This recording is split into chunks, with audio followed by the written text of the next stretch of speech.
Deux visages en une ce matin. D'un côté, la fumée, les canadaires, les visages noircis des soldats du feu. De l'autre, un sourire, un crâne rasé, un homme qui redevient l'idole d'un pays. Le feu et Zidane. Toute la presse du jour tient dans cette tension-là. On commence par les flammes, parce que c'est le Figaro qui donne le ton. Le journal barre sa première page d'un titre net. Les sapeurs-pompiers, des héros en première ligne. Le chiffre est brut. Plus de 80 blessés et 4 morts dans les rangs des pompiers depuis le début de l'été. 4 pages et un éditorial signé Étienne de Montetti titré « Notre gratitude ». Je le cite. Pour eux, pas d'applaudissements à 20 heures, pas d'accolade spontanée sur le chemin d'une marche de soutien. Ils n'en demandent pas d'ailleurs. Ils ont la dignité silencieuse du devoir accompli. Les faits. 42 000 hectares partis en fumée en Gironde, 183 maisons rayées de la carte aux porges. Et surtout, mardi, 14 reprises de feu, attisées par le retour de la canicule et du vent. Le Parisien est sur le terrain, à Lège-Cap-Ferré et à Lacanau, évacués préventivement mardi matin, et rapporte cette phrase du commandant Mathieu Jaumin. « Nous avons une stratégie, des moyens, mais c'est tout de même la nature qui commande. » 127 km de pare-feu ont été tracés. Libération, elle, ouvre sa séquence France sur ce qu'elle appelle la course au pare-feu et signale qu'un homme de 23 ans a été mis en examen dans le Var pour un incendie qui a dévoré 4 500 hectares. Le Parisien détaille aussi la face solidaire. Le CHU de Bordeaux a lancé un appel à volontaires. 4 000 réponses favorables, 243 lits ouverts en urgence.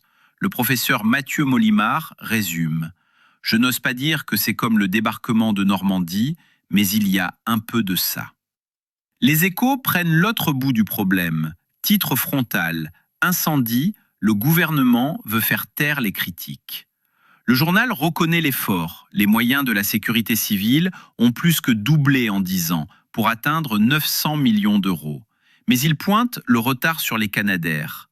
En 2022, Emmanuel Macron annonçait le remplacement des 12 appareils et 4 bombardiers d'eau supplémentaires. 4 ans plus tard, la flotte est la même, l'âge moyen dépasse 30 ans et les 2 premiers avions neufs n'arriveront pas avant 2028. Mardi, à Bordeaux, le président a coupé court. On ne fait pas le retour d'expérience en plein milieu de la bataille.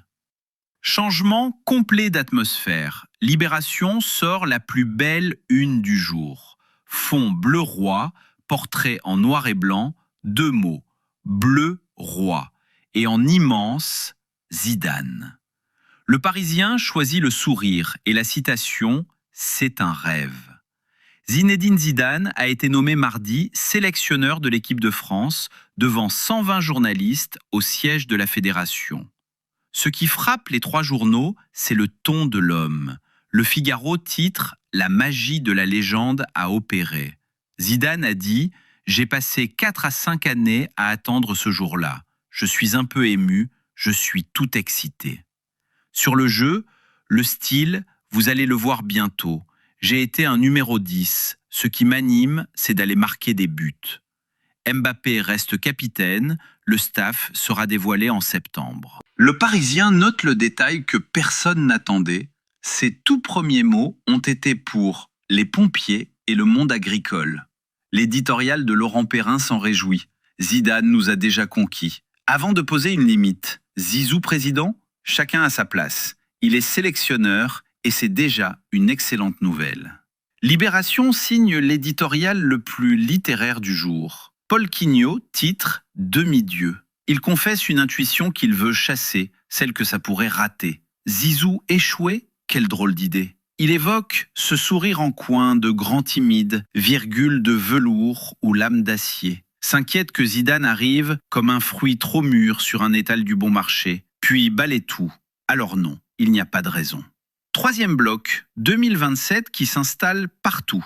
Le Parisien consacre sa page politique à la question qui obsède l'Élysée. Emmanuel Macron doit-il s'immiscer dans la campagne? Réponse de l'entourage, non.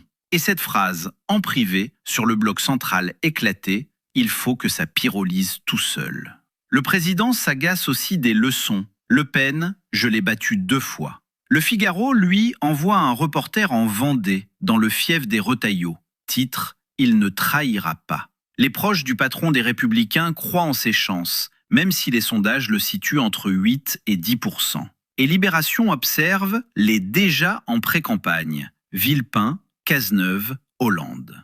À l'international, les Échos ouvrent le bal. Trump-Zelensky, le réchauffement. Après le grand froid de l'an dernier, le président ukrainien a été reçu à la Maison-Blanche dans un tout autre climat. Au menu, fourniture d'armes, pression diplomatique sur Moscou et une coopération sur les drones, domaine où Kiev a pris de l'avance. Le Parisien complète avec l'inquiétude de Volodymyr Zelensky sur Sky News. Une mobilisation russe de 300 000 à 500 000 hommes à l'automne. Et raconte le raidissement de la Roumanie, qui a abattu 3 drones russes en 3 jours et expulsé un diplomate. Le Figaro, lui, s'intéresse au Mali, où la junte joue son va-tout avec l'appui des Russes. Quand Libération publie, en écho, la tribune du chercheur Yvan Guichaoua, en finir avec la nostalgie de l'intervention française au Mali. Enfin, les Échos signalent un séisme de magnitude 6,8 au sud du Japon. Un mort, un centre commercial effondré, 40 000 foyers privés d'électricité, aucune anomalie dans les installations nucléaires. Le volet économique maintenant, et il est nourri. Dans le Figaro, la chronique de Bertille Bayard est le texte le plus dense du jour. Ce bruit de l'impôt qui vient, que le capital entend déjà. Sa formule d'ouverture est saisissante. Comme le feu de Gironde, le déficit public français est convectif. Il obéit à sa propre dynamique. Elle rappelle que 4 économistes mandatés par Bercy écrivent noir sur blanc que la situation de nos finances publiques n'est plus soutenable. Et elle décrit chez les banquiers privés une fébrilité déjà installée. Les riches sont prêts à faire partir leur argent. Les Échos révèlent que patronat et syndicats sont prêts à discuter 800 millions d'euros d'économies sur la branche accident du travail, avec une piste sensible, la fiscalisation des indemnités journalières. Le Figaro signale que le coût de la sécheresse dépassera cette année les 5,6 milliards d'euros de 2022. Sur la SNCF, 2 angles se croisent et c'est révélateur. Les Échos et Libération saluent un bénéfice net record de 1,2 milliard d'euros au premier semestre, quand le Figaro préfère souligner que tempête et canicule ont amputé le chiffre d'affaires de 70 millions. Et tout le monde attend ce mercredi la première décision monétaire de Kevin Warsh à la tête de la Fed, alors que 4 géants de la tech publient leurs résultats et que le Nasdaq vient de signer son pire mois depuis mars 2025. Côté technologie, un chiffre à retenir dans les Échos. Les réponses générées par l'intelligence artificielle sur Google sont passées de 15 à 43% des recherches en un an.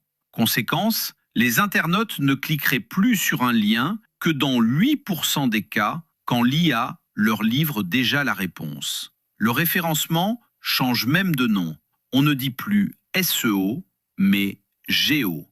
Le sujet plus discret maintenant, celui qu'il ne faut pas manquer. C'est une tribune, dans le Figaro, signée Olivier Babot.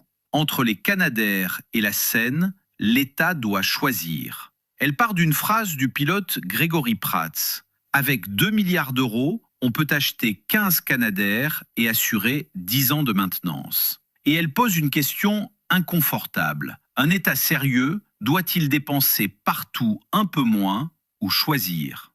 Dans le même registre, Libération publie un très beau portrait de Virginie Schwartz, la présidente de Météo France, titré « Au temps pour elle ».